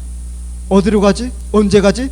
아무 기준이 없어요. 그 모든 것은 사람이 닦아놓은 길의 통로가 아니라 구름기둥이 결정합니다. 주님만 우리를 인도한다는 것을 아주 선명하게 보여줘요. 이 여백, 백지는 인간들이, 사람들이, 자, 요것에 대해서 묵상하시오, 하나님에 대해서 묵상하시오, 하나님 어떤 분이십니까, 다음에 요거에 대해서 요 단어의 뜻은 무엇일까, 이렇게 만들어준 질문이 아니라 전적으로 하나님만 주권을 가지고 우리에게 감동을 주시는 것을 묵상하고 따라가는 거예요. 여러분, 이 훈련은 참 중요한 훈련입니다. 생명의 삶의 여백을 딱 만나는 것은 여러분, 오로지 주님만 주님 되시는 광야에 들어선 겁니다. 제가 이 며칠 전에 호남신학교에 초청을 받고 갔는데, 이 호남신학교 학생들이요, 저를 왜 초청했는가 하면 축제인데, 축제 동안에 큐티 강의를 듣겠다고 저를 초청했어요. 저는 신학교에서 큐티 강의를 듣겠다고 초청을 2번 받아봤는데, 한 번은 약속했다가 그쪽 계획이 바뀌었어요. 그래서 안 갔고, 이번은 딱 갔는데 학생들도 관심들을 얼마나 갖는지 몰라요. 참 제가 아주 좋게 봤습니다. 적어도 이 전도사 시절부터 이런 그 하나님의 영성을 훈련하면 굉장한 사람이 될 거라고 생각이 돼요. 그런데 그 학교에 교수님이 계신데, 그분이 큐티에 대해서 가르친대요. 전 교수님이 또 가르친다는 얘기 처음 들어봤어요. 근데 이분이 여러 개를 다 이 큐티에 대해서 가르치면서 여러 개의 그 큐티 교재를 다 이렇게 분석해 본 결과, 한국에 나와 있는 것에서 제일 좋은 게 뭐냐? 생명의 삶이다 그러더래요. 여러분, 생명의 삶이 좋습니다.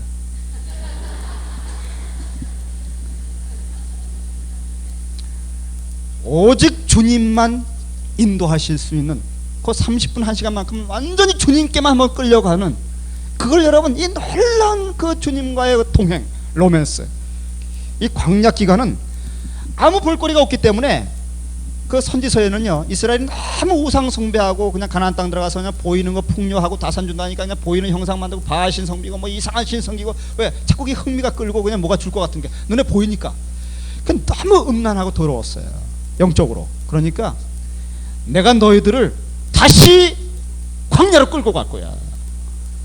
내가 과거에 애굽에서 너희를 데려놨을 때 광야에서 우리는 신혼 같았어. 너는 나만 바라봤고 나는 너만 바라봤어. 주변에 어떠한 피라미드도 없고 뭐 바하신 것도 없고 완전히 사막밖에 없고 그 성막 나만 바라보고 나만 따라왔어. 그때는 우리가 신혼이었어. 내가 그때를 그리워한다. 다시 너희를 그렇게 만들 거다. 그게 바벨론 포로예요. 주님만 바라보게. 주님은요, 당신만 바라보았던 그 사랑, 그걸 못 잊어요. 주님만 한번 따라보세요. 그분과의 신혼이라니까, 신혼. 어떤 사람의 소리도 여러분을 끌고 갈 수 없어. 주님만 여러분을 끌고 와. 주님의 소리만 한번 들어보는 거예요. 그러니까 이런 큐티는 여러 다양한 큐티 방법 중에 하나라고 말할 수 있지만, 저는 여러분에게 이 방법을 한번 경험해 보라고 권하는 것입니다. 한번 주님하고 아무것도 잡티 없이 오직 순수하게 그 주님의 영 성령님만 따라가 보십시오. 어떤 일이 생기는지 한번 따라가 보십시오.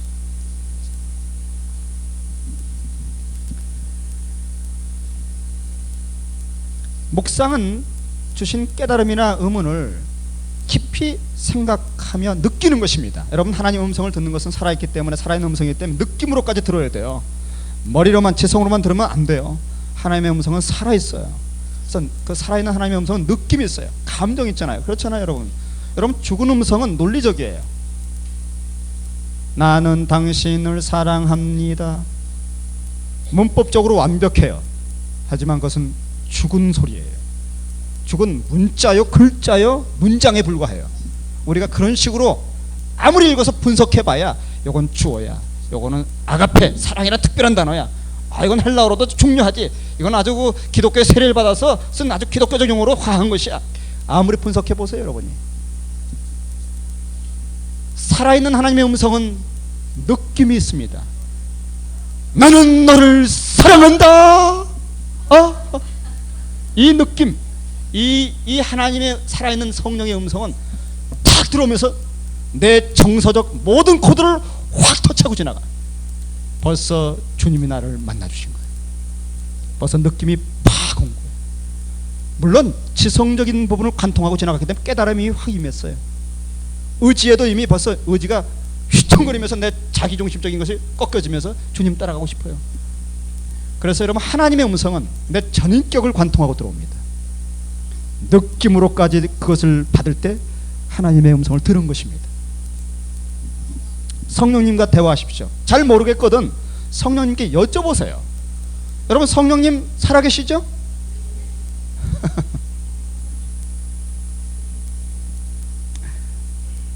우리가 성령님이 살아계시다는 거 정말 진짜입니다. 네. 그리고 심지어 기가 막힌 거는요, 그분이 우리 안에 계셔요. 내주하고 계셔요. 우리가 홀몸이 아니에요. 적어도 인간적으로 육체적으로 애기에서 홀몸 아닌 거 딱 알았을 때는요, 몸조심해요. 몰랐을 때는 막 다니지만 딱 느끼면 큰일 나거든요. 함부로 하면. 그때는 몸가짐도 조심하고 먹는 것도 내 마음대로 혼자 못해요. 왜? 내 속에 아기가 원하는 걸 먹어야 돼요. 현상이 생겨요. 막. 내 안에 성령님이 계시기 때문에요, 내가 기도해도요, 내가 원하는 기도를 자꾸 주장하는 거를 성령님이 싫어하셔요. 진짜 내가 원하는 것보다 더 놀라운 깊은 기도가 있어요. 그래서 늘 내 속에서 내가 너무 그 욕심스러운 제목 기도를 그냥 한없이 그냥 목이 타게 부르짖기 때문에 성령님 내 안에서 탄식하고 계셔요. 탄식하면 부르짖고 계셔요. 하나님 아버지, 제발 이 사람이 아버지의 뜻에 맞는 기도에 깨달음을 주시옵소서. 어느 때나 될지 몰라요. 성령님은 내 안에서 내가 무엇인가 하기를 원하시는 소원을 계속 말씀하셔. 내가 안 들어요. 여러분, 성령님이 내 안에 계시기 때문에 말 한마디 할 때도 뭘 할 때도 조심할 만한 가치가 있습니다. 주님은 뭘 원하시는가? 한번 생각하고 지나가면 어때? 성령님께 이렇게 대화해 보세요. 성령님 어떠셨어요? 성령님 이게 무슨 뜻입니까? 성령님 오늘은 왜 이렇게 베드로가 멀찍이 따라갑니까? 성령님 왜 이렇게 다 문들을 철저히 닫았을까요? 왜 대화를 못하죠? 여러분 살아있는 인격들은 대화를 합니다. 대화하면 대답을 하잖아요. 이걸 하세요. 그리고 상상력을 사용하라고 했는데 상상력을 사용한다기보다 성령께서 여러분의 상상력에 캔버스에 마음껏 이렇게 그림을 그릴 때가 있어요. 막 연상시켜 주시고 생생하게 느끼게 해주시고 뭐 아주 그 어떤 이미지를 보여주시고 할 때 그대로 여러분이 받았어요. 아주 중요한 현상입니다. 이 성령 안에서 우리가 생각하고 묵상할 때 우리는 놀라운 일들을 많이 경험할 수 있어요. 한 번은요 어떤 집회 요청을 받았던 적이 있어. 지금 다 참 잊을 수 없는 일인데요. 어떤 그 병원에 말씀을 부탁받았어요. 그 병원에 이제 수련했는데 1년에 한 번 하는 어떤 그 집회인데 저를 초청을 했어요. 그래서 제가 이제 약속을 해놓고 말씀을 준비하는 중에 제가 이제 그런 걸 하나 여쭤봤어요. 대개 어떤 분들이 그 강사로 전에 왔었습니까? 했더니 무슨 대학 총장님이 오셨대요. 거기 뭐 그런 얘기 들어도 저는 상관없어요. 저는 목사니까. 그랬습니까? 그래요. 그러면 또 어떤 분이 오셨습니까? 했더니 하영조 목사님이 왔다 가셨습니다. 그 순간에 제가 이제 뭔가 이렇게 딱 걸렸어요. 아니 하 목사님이 다녀가셨는데 난 부목사인데 내가 가가지고 뭐가 되겠느냐 말이에요. 그때부터 자꾸 마음이 눌리는 거예요. 그래가지고 이제 자꾸 하 목사님하고 비교를 하면서 참 여러분 이제는 제가 깨달아서 비교하지 않습니다. 그거 아주 괴로운 일입니다. 그거는 아주 그 잘못된 코스로 들어가는 길이에요. 하 목사님하고 비교하는 건. 근데 괴로워서 도무지 안 되겠어요. 그래서 제가 아주 좋아하는 말씀 중에 하나가 여호수아서 중에서도 5장에 그 여리고를 향해서 갈 때 군대 장관을 만났던 그 대목이 있어요. 그 본문을 딱 펼쳐놓고 제가 한번 큰 은혜를 받은 기억이 있기 때문에 그 말씀에서 다시 한번 성령께서 주시는 힘을 좀 얻을까 해서 골방에 갔어요. 아무도 없는 골방에 돌아 누워 있을 텐데 문을 잠그지는 않았고 딱 닫아놓고 그 말씀을 계속 묵상했습니다. 읽고 또 읽으면서 묵상하는데 여호수아가 딱 그 여호와의 군대 장관을 마주치는 순간에 그 대목을 쭉 읽다가 전에는 못 봤던 대목 하나가 딱 눈에 들어오더라. 그러니까 마음에 번뜩하고 들어오더라. 인사이트가 내게 도움을 주시라고 계속 간구하는데 그게 뭔가 하면 그 여호와의 군대 장관이 손에 칼을 빼들고 있다는 것을 딱 보여주셨어요. 칼을 빼들고 있대. 전쟁 아직 안 했습니다. 여호수아는 막 전쟁하려고 가는 거예요. 막 잘 싸워야 되는데 막 반드시 뭐 무너뜨려야 되는데 그러면서 자기 칼을 뽑진 않았지 아직. 근데 그 군대 장관은 이미 칼을 빼들고 있는 거예요. 이 전쟁은 다 내가 하는 거야. 네가 하는 거 아니야. 내가 다 준비했어. 이거죠. 그러니까 전쟁의 성격을 완전히 바꿔놓는 거죠. 그러니까 내가 하려고 하니까 얼마나 힘들어요. 내가 잘해야 되는데, 내가 설교 잘해야 되는데, 근데 하 목사님이 다녀가셨단 말이지. 야단난단 말이지. 나도 지금 말씀 준비하고 검을 준비하고 있는 거거든요. 근데 내 검이 약해 보이는 거예요. 자꾸. 그러니까 이 검 가지고 이 사람들이 찔리겠나 말이죠. 그런데 여호와의 군대장이 검을 딱 빼서 들고 있는 거예요. 이 싸움은 내가 싸워. 내 검은 누구도 이길 수 없어. 이 검은 어떤 검보다 예리해서 모든 것을 다 베어버려.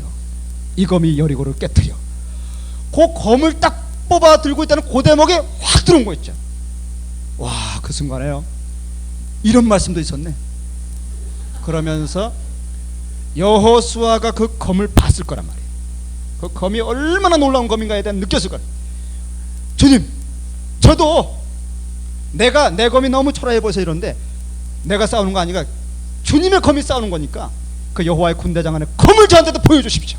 그 빼들고 있는 그 검을 제가 보면은 그 검이 나와 함께 싸운다는 걸 제가 느끼면 제가 괜찮겠습니다.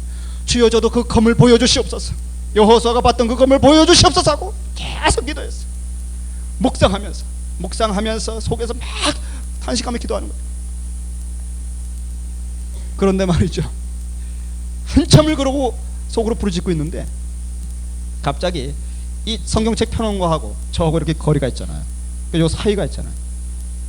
이 사이에 뭐가 이렇게 번쩍번쩍 하는 게 뭐가 탁 나타났어요. 이렇게 뭐겠어요. 검을 저한테도 보여주시옵소서 하고 계속 본문을 바라보고 있는데 갑자기 중간에 뭐가 번쩍번쩍 하는 게 툭 나타났어. 검이 나타난 거예요. 그 검을 딱 보는 순간에 말이죠, 제 심령 속에 아주 저 깊은 곳에서 갑자기 통곡이 터져 나오는 거지. 와! 울었어요. 내가 얼마나 크게 울었는지 말이죠. 옆방에서 뛰어들어온 거 있죠, 사람이. 제가 울면서도 내가 감당할 수 없는 울음인데 그 성령이 이제 탄식해서 오시는 거죠. 저를 울게 하신 거죠. 뭐냐면 그 울음이 터져나오면서 어떤 깨달음이 확 저를 스쳐 지나가는 거면, 내가 하나님의 권능의 검을 의지하지 않고 나를 의지하고 있었구나. 내 자신의 능력과 경험을 의지하고 있었구나. 내 실력 하나 붙들고 있었구나. 이거를 회개하는 통곡의 눈물이었어요. 이 자기중심이라는 자아가 얼마나 그 악한 것인가에 대해서 자각을 시키면서 통곡하는 거예요. 죄송합니다. 용서해 주십시오. 이 검으로 항상 나를 동행하셨는데 내가 하나님을 의지하지 않고 이렇게 조보라운 인생 하나, 자기 하나 붙들고 이렇게 염려하고 근심하고 살아가는 나를 용서해달라고, 그걸 통곡하고 온 거예요. 여러분, 우리가 하나님의 말씀을 묵상하고 있으면 이 하나님 우리의 상상력, 이게 단순히 상상은 아닌 것 같은 느낌이지만 환상을 봐도 괜찮고 다 뭐가 생생한 하나님의 세계를 보여주신다니까. 성령은 우리 안에 묵상할 때 놀라운 세계를, 그러니까 이 본문의 세계, 새하늘과 새 땅을 보여주시는 계시록을 묵상해 보세요. 놀라운 세계가 막 연상되는 거야. 이게 하나님의 성령이 주시는 감동이에요. 시편 23편 푸른 초장이 쫙 펼쳐지는 거예요. 푸른 초장이. 그게 여러분 성령이 주시는 감동이에요. 그게 우리를 생생히 위로하시고 그 말씀을 듣게 하신 거예요.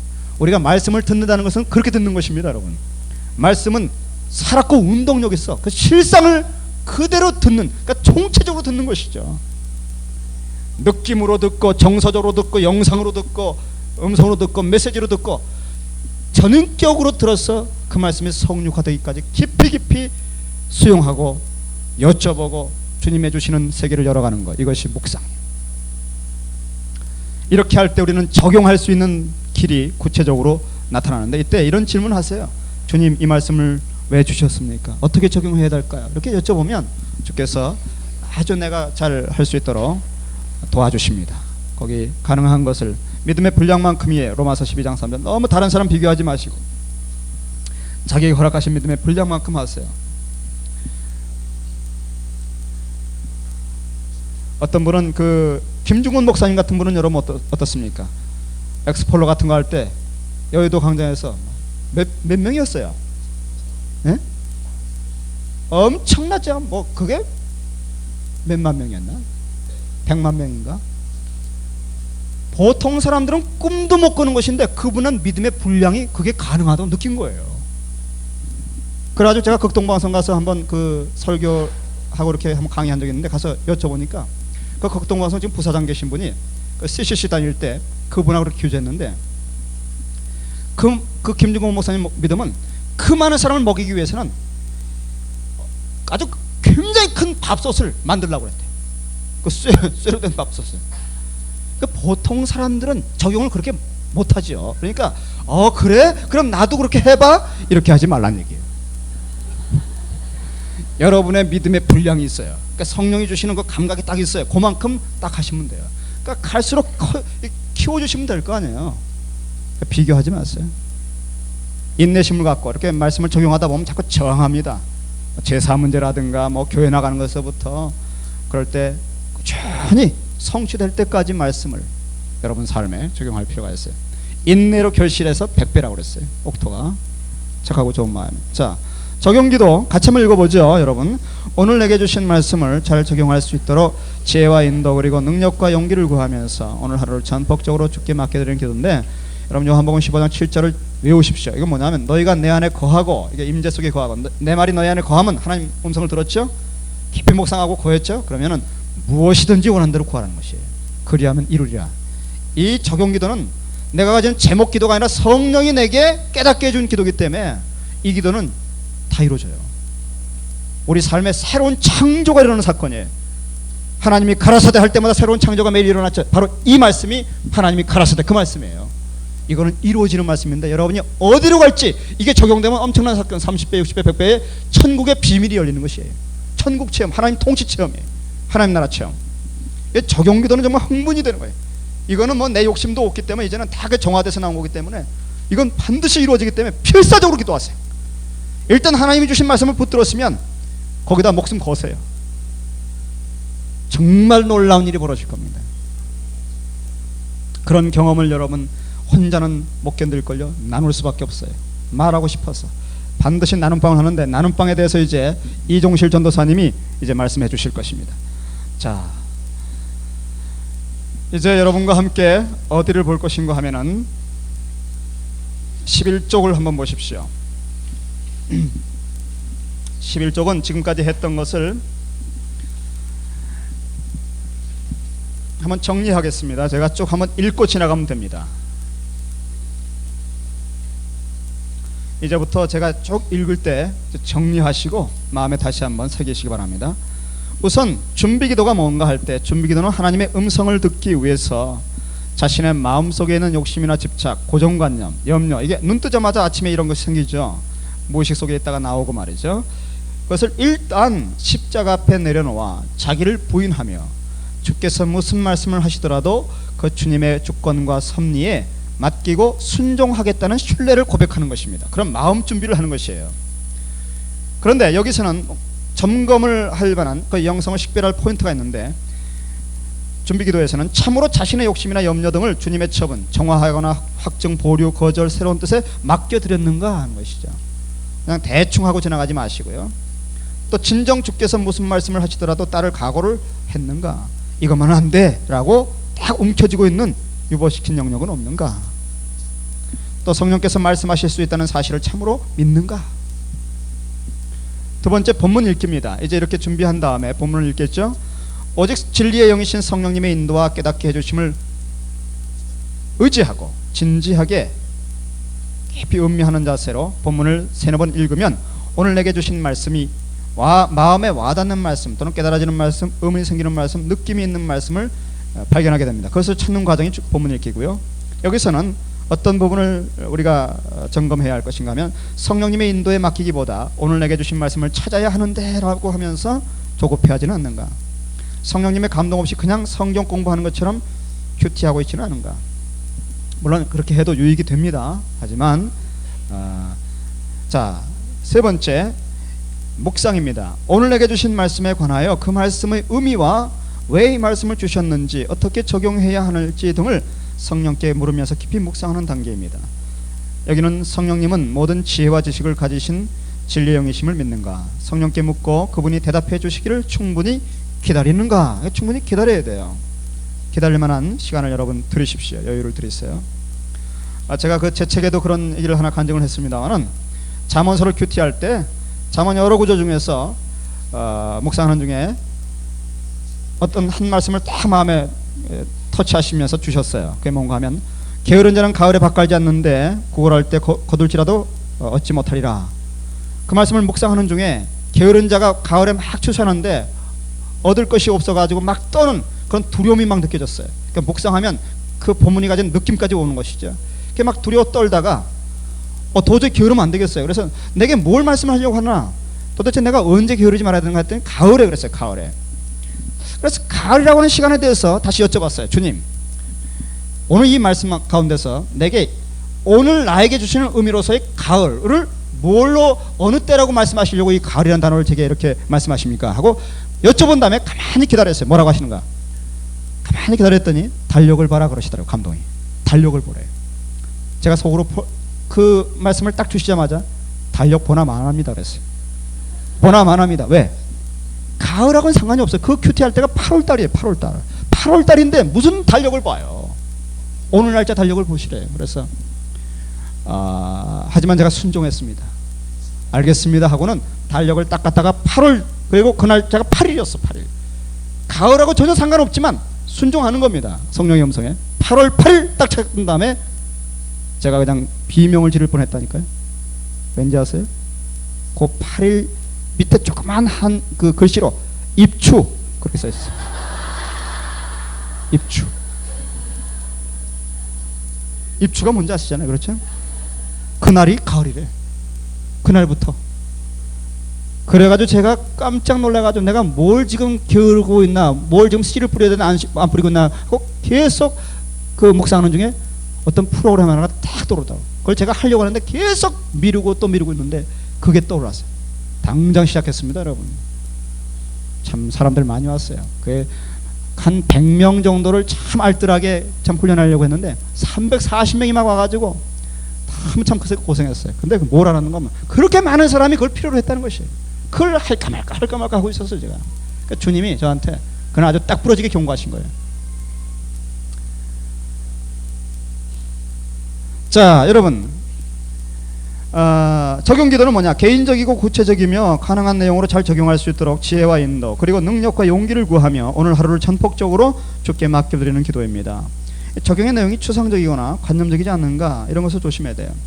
온 인류를 영원히 사랑하며 살리라. 어떻게 하겠다는 얘기예요, 여러분? 네? 그렇게 너무 추상적으로 하지 마시고 분명한 구체적인 게 있어야 돼요. 이 주소가 정확하게 몇 번지, 어느 동, 어느 시, 몇 번지 누구 해야 딱 도착한다니까. 그래야 그것을 성취한다니까. 주소가 없이 막연하게 꿈꾸는 것처럼 좋은 말만 나열하는 적용은 이루어지는 거 없어요. 적용의 내용이 개인적이고 구체적이며 적용 가능한 것인지. 다음에 나눔은 다른 사람과 큐티를 통해 받은 은혜를 간증처럼 나누는 것인데요. 자기 자랑으로 또는 과장하며 나누지 않는가. 하나님이 하신 일을 드러내는가. 나의 나눔을 들은 사람들이 그것을 통해서 영적으로 소송하는가. 내 나눔을 듣고 자꾸 사람들이 좌절하거나 침체되면 그건 잘못된 거예요. 아시겠어요? 그건 지나치게 자기를 과시하거나 자랑하는 것을 결국은 나타낸 것이에요. 자, 이제 이 한 페이지, 다음 페이지 읽으면 오늘 모든 일정을 마칠 수 있습니다. 본문 읽기를 하는 동안에 어떻게 내게 주신 하나님의 말씀을 내가 알아챌 수 있느냐 말이에요. 그거를 제가 4가지로 한번 여러분에게 식별할 수 있는 포인트를 써봤습니다. 첫째는 마음에 와닿는 말씀이 내게 주신 말씀일 수 있어요. 마음에 터치가 된다고 그러죠. 그런 표현을 여러분 들었죠. 씨 뿌리는 비유에서 보듯이 말씀은 씨고 그 말씀을 받는 밭은 마음이라고 했습니다. 지성에다가 뿌리는 게 아니라 내 마음에다 뿌려요. 그래서 주께서 내게 하시는 말씀은 내 마음에 탁 와닿게 돼 있어요. 그건 아주 정확한 인식론입니다, 여러분. 이거 그냥 얼버무린 표현이 아니에요. 마음에 와닿는다고 하는 것이. 이건 아주 정확한 인식론이에요. 보세요, 여러분. 우리 마음, 하나님의 말씀은 씨앗이고, 이건 예수의 말씀, 주님의 말씀입니다. 주님의 아주 그 영적인 통찰력이 너무나 참 그 깊은 원리인데, 말씀은 씨앗이고 그 말씀을 뿌립니다. 여기 생명이 있습니다, 여러분. 살아있는 말씀이죠. 우리 마음은 밭이라고 그랬어요. 주님께서 이 말씀이 내 밭에, 그러니까 요 말씀을 바로 요 밭에 뿌린 것이에요. 그럴 때 이 밭인 우리가 어떻게 느끼죠? 이 말씀이 내 마음에 와 닿네. 밭에 톡 떨어서 들어갈 때 밭이 어떻게 느끼겠어요? 이 말씀이 와 닿네. 이렇게 표현하겠죠. 정확한 인식론이에요, 여러분. 큐티는요, 하나님 말씀과 우리 마음과의 역학이에요. 역학. 그래서 마음에 와닿는 말씀을 여러분이 캐치하면 되고요. 다음에 마음에 깨달아지는 말씀이 내게 주신 말씀일 수 있어요. 깨달음이란 마음속으로 말씀의 종자가 들어왔을 때 마음이 그 종자를 파악하는 현상이에요. 감시네. 수박씨다. 말씀마다 메시지가 다르죠. 그걸 한순간에 딱 인사이트로 느낍니다. 하지만 그 정확하고 구체적인 것은 묵상해봐야 돼요. 그래야 싹이 나와야 그 실체를 알 수 있어요. 그러나 종자는 종자일 뿐 그 깨달음을 묵상을 통해서 싹이 나고 꽃피지 않으면 안 되죠. 한국교회는 대개 이 종자만 받고 끝나버립니다. 그래서 교회나 공부할 때 다 깨달음은 많아요. 그리고 뭐 감동도 받아요. 그러나 교회문 나서자마자 90% 이상이 본문도 생각을 못합니다. 다 잊어버려요. 묵상을 하지 않아요. 그러니까 또 자기 생각대로 사는 것이에요. 하나님의 말씀이 우리 속에 깊이 와서 나를 통치할 수 있도록 여유, 묵상의 시간을 갖질 않아요. 세 번째는 더 알고 싶은 의문이 일어나는 대목이 내게 주신 말씀일 수 있어요. 주님은 더 깊은 대화로 이끄실 때 비유나 질문으로 호기심을 일으킨 후에 우리의 질문에 답해 주심으로써 확실하게 깨닫게 해주십니다. 큐티란 이런 탁월한 대화법을 가지신 주님과의 대화라고 할 수 있겠죠. 네 번째, 참 중요하죠. 우리의 감성에 와닿는 것, 느낌이 있는 말씀, 이 내게 주신 말씀일 수 있어요. 마음속에 말씀이 들어오면 단순히 지성적으로만 인식되지 않는다. 거의 예외 없이 감성적 느낌이 있다. 위로나 두렵게 하거나 경외심을 주거나 어떤 그 경각심을 주고 뭐 이러한, 그래서 마음은 지성뿐 아니라 지정의의 기관이기 때문이다. 여기에 정보와 지식을 얻기 위한 성경 공부와 성령께서 감동하시는 하나님의 음성을 정감적으로 듣는 큐티와의 차이점이 있다.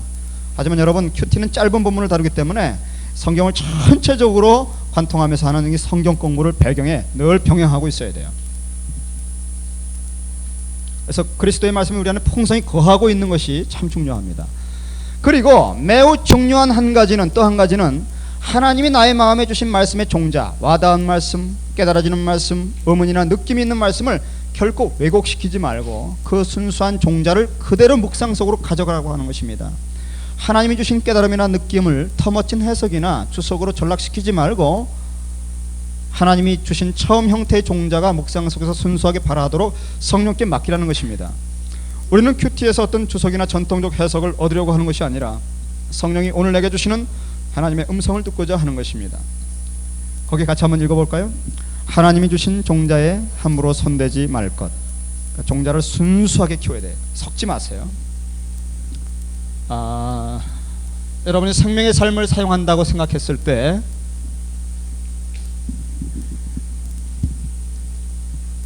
우리가 실습을 해보지 못했습니다만은 우측에 여백이 있고 좌측에 말씀이 있습니다.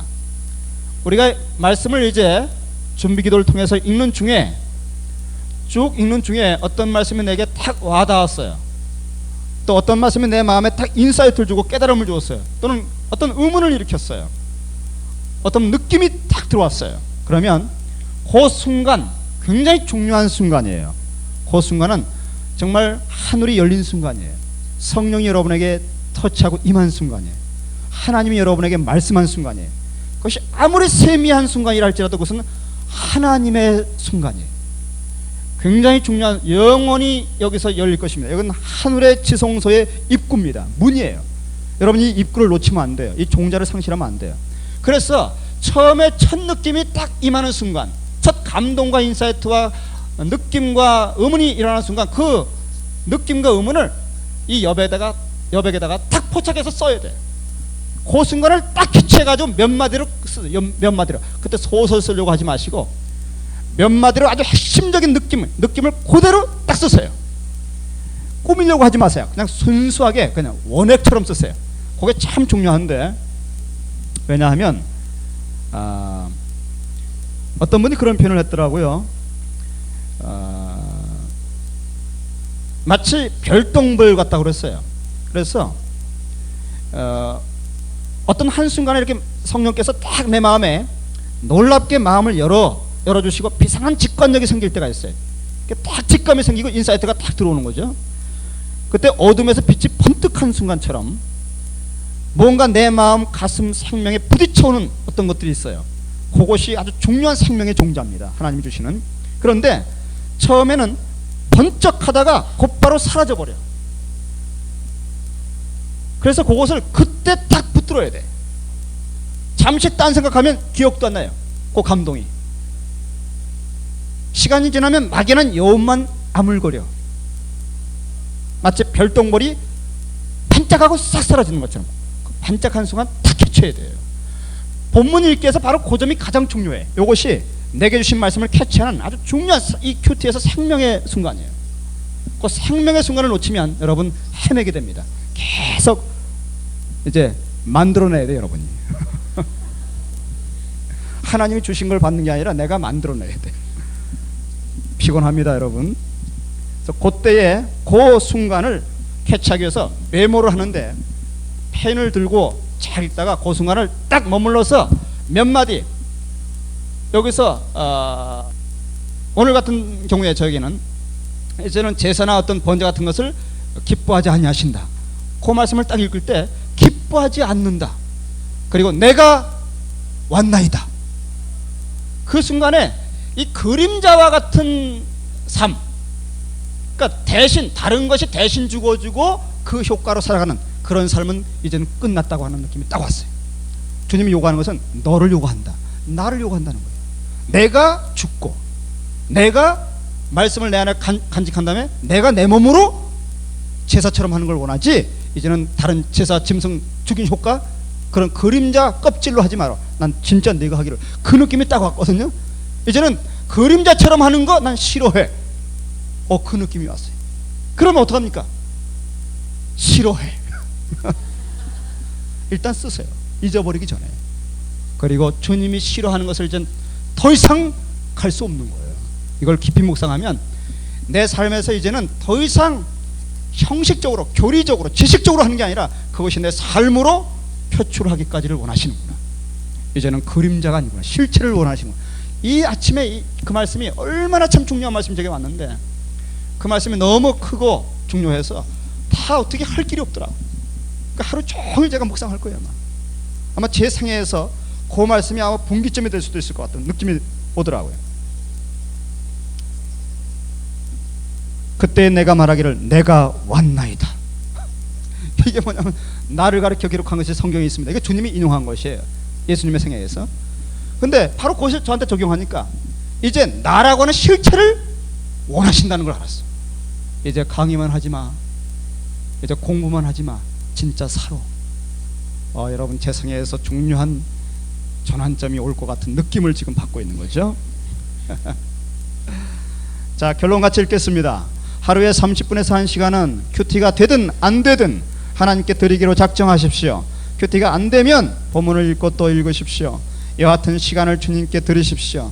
졸아도 좋습니다. 졸더라도 주님과 함께 그렇게 하십시오. 거룩한 시간 낭비를 결단하십시오. 아버지는 하늘에서도 양식을 내리시고 반석에서도 깊은 수온에서 나오는 물을 주실 수 있습니다. 끝까지 그분을 기다리십시오. 기다리면 전혀 큐티가 안 되는 것 같은데 반석이 터질 때가 있어요. 여러분, 그분을 기다리세요. 그분을 사모하고 기다리세요. 주님께서 여러분을 만나 주실 것입니다.